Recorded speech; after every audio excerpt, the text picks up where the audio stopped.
Alright, Karina baby, we're going to go right into the 18th because today is the 18th, so I was behind a day. I recorded a few days in advance because I knew that I wasn't going to be home since Wednesday. Today is already... Today's already Sunday. So... Alright, we're going to do Fire, Fire. Sorry, I was paying attention to the kids. They're doing something. They're always doing something. Alright, so see the fire guy up there? Fire, fire. Fire, fire, says Jeremiah. Ring the bell, says Mrs. Fell. Oh, that's funny, Mrs. Fell. Fetch the water, says her daughter. Make it quick, says Brother Nick. Hold the hose, says Mr. Rose. It's gone out, says Tommy Trout. So what was all the fuss about? Oh no, so it was fire, fire, says Jeremiah. Ring the bell, says Mrs. Fell. Fetch the water, says her daughter. Make it quick, says Brother Nick. Hold the hose, says Mrs. Rose. It's gone out, says Tommy Trout. So what was the fuss all about? Right? So no big deals. Tomorrow's going to be Tuesday, and tomorrow actually is the 19th. Alright, so let's see what our next storybook is. This is actually a library book that I got that I should eventually bring back. So today is Sleeping Beauty, and it is, there once lived a king so sorry that it cannot be expressed. They tried all the creative waters in the world, vows and pilgrimages, but to no purpose. At last, however, the queen gave birth to a daughter. There was a very fine christening, and the princess had for her godmothers the fairies they could find in all the fairies they could find in the whole kingdom. They managed to locate 7, and the princess was endowed with all the perfections imaginable. After the christening, the company returned to the king's palace, where a great feast was prepared for the fairies. Before every one of them was placed a magnificent casket of massive gold, wherein were a spoon, a knife, a fork of pure gold, set with diamonds and rubies. But as they were sitting down to the table, they saw come into the hall a very old fairy who had not been invited. It was more than 50 years since she had been seen, and everyone believed that she was either dead or enchanted. The king ordered a place set for her, but could not finish her with a cask of gold because only 7 had been made for the 7 fairies. The old fairy felt she was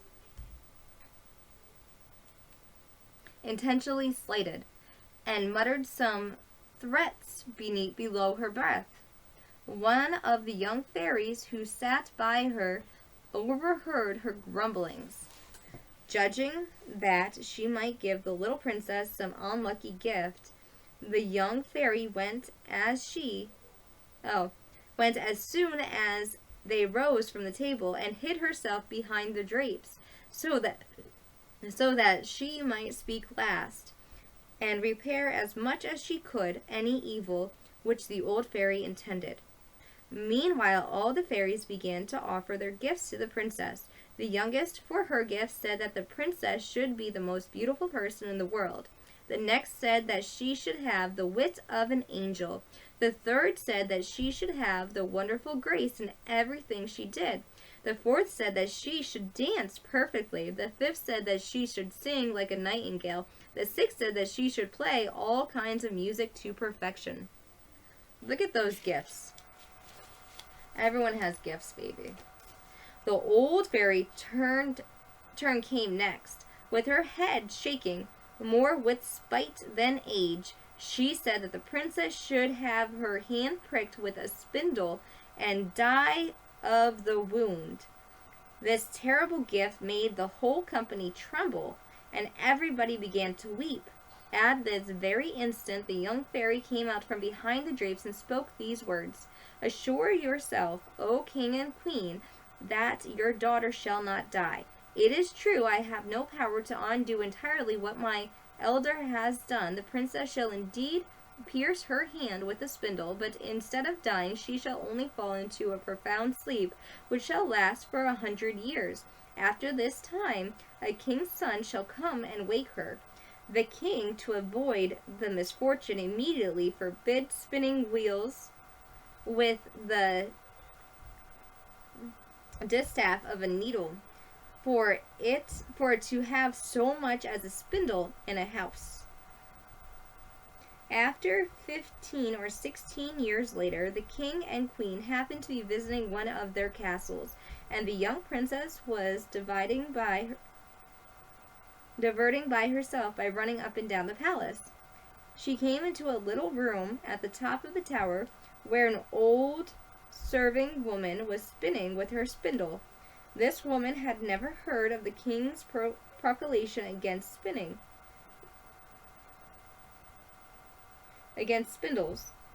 "What are you doing here, my good woman?" said the princess. "I am spinning, my dear child," said the old woman. "Ha," said the princess, "this is very pretty. How do you do it? Give it to me, and I may see. She had no sooner taken the spindle than it ran into her hand, and she fell into a swoon. The good old woman cried out for help. People came and threw water upon the princess's face, unlaced her dress, and rubbed her hands and temples with perfume, but nothing would bring her to herself.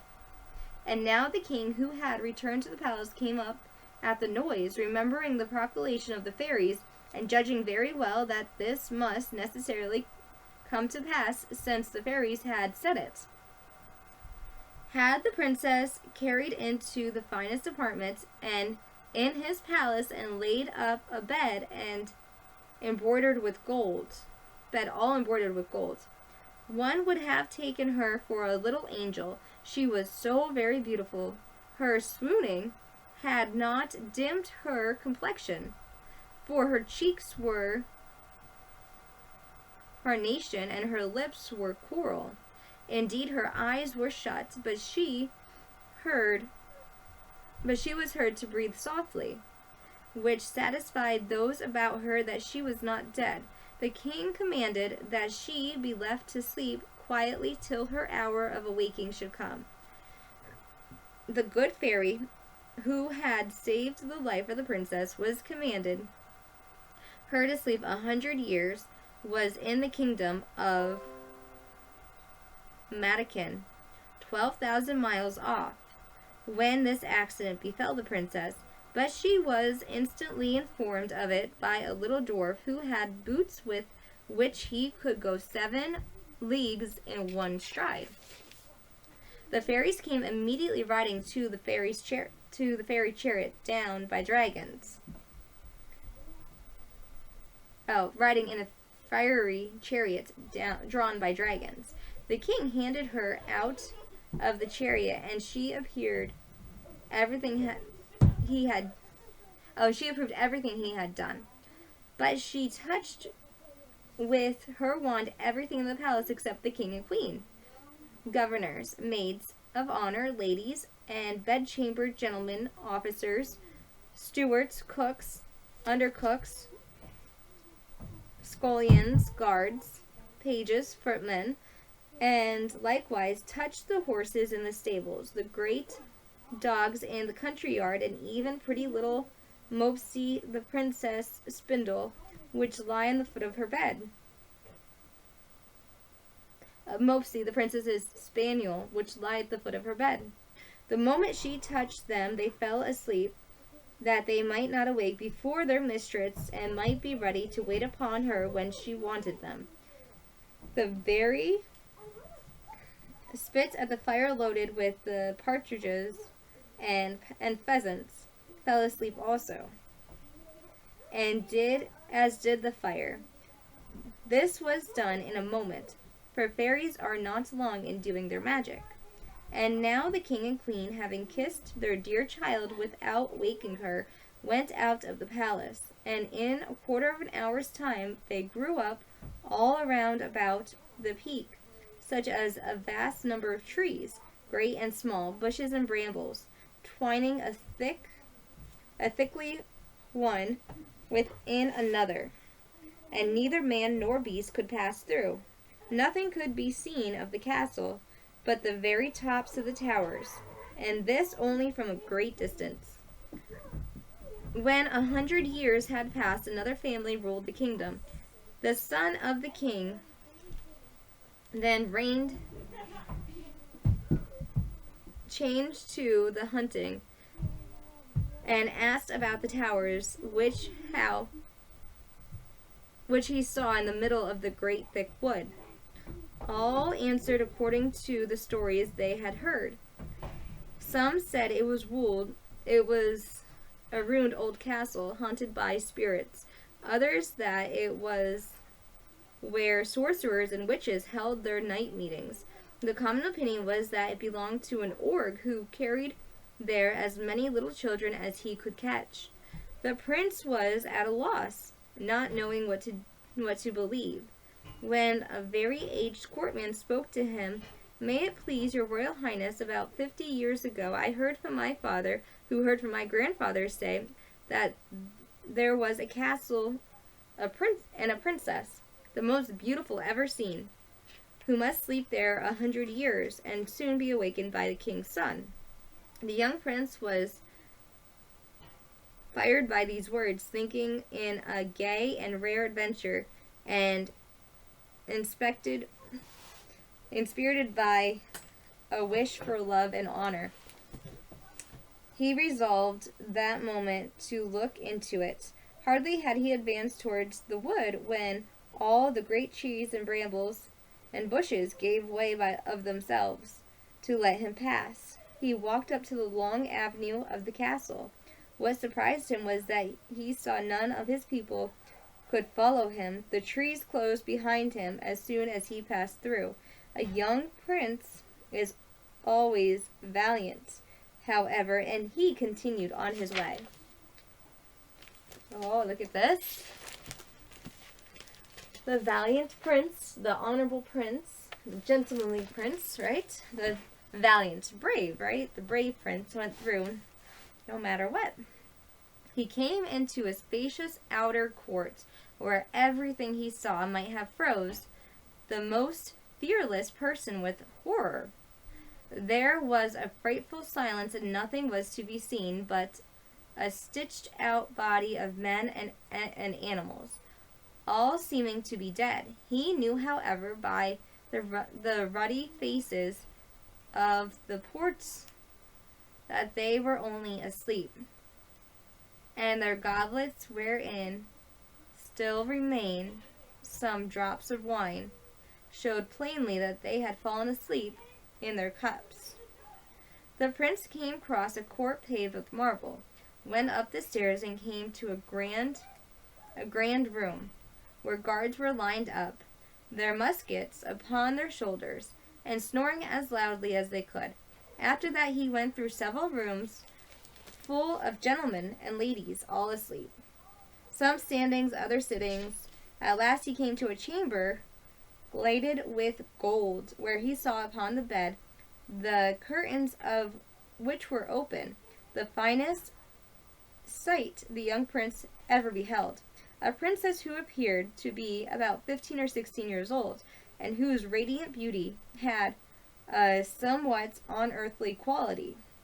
He approached trembling with admiration, and fell down before her upon his knees. And now, as the enchantment was at an end, the princess awoke, and looked at the prince with eyes more tender than the first glance might seem to admit.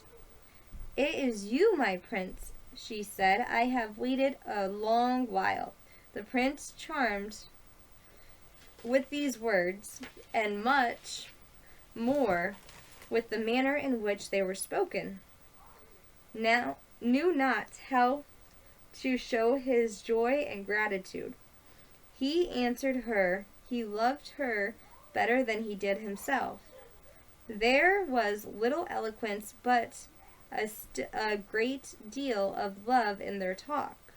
He was more at a loss than she, and we need not wonder at all. She had had time to think on what to say to him, for it is very probable through history mentions nothing of it that the good fairy during such a long sleep had given her very agreeable dreams. In short, they talked for hours together, and yet they said not half what they had to say.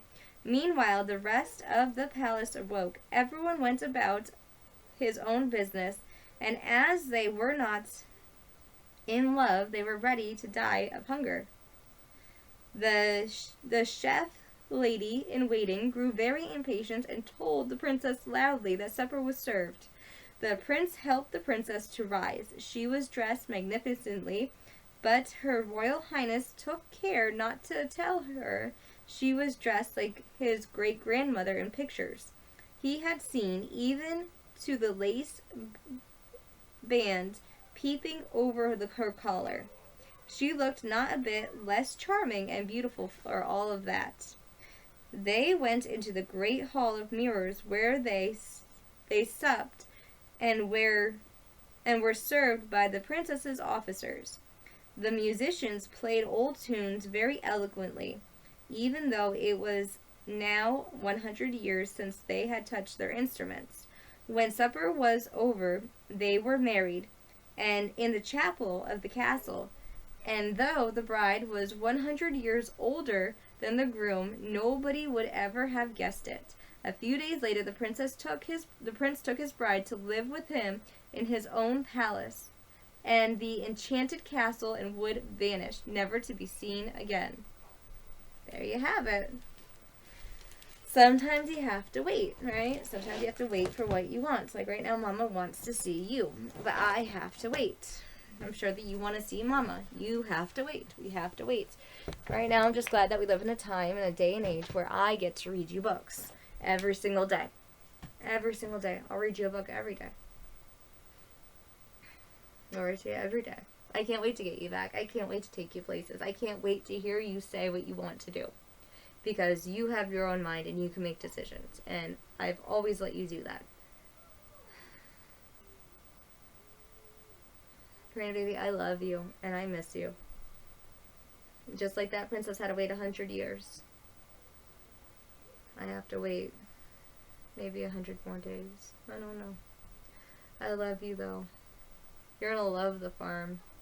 You're gonna love the pigs. They're so cute, honey. You're gonna like them a lot. They run around all day in the garden.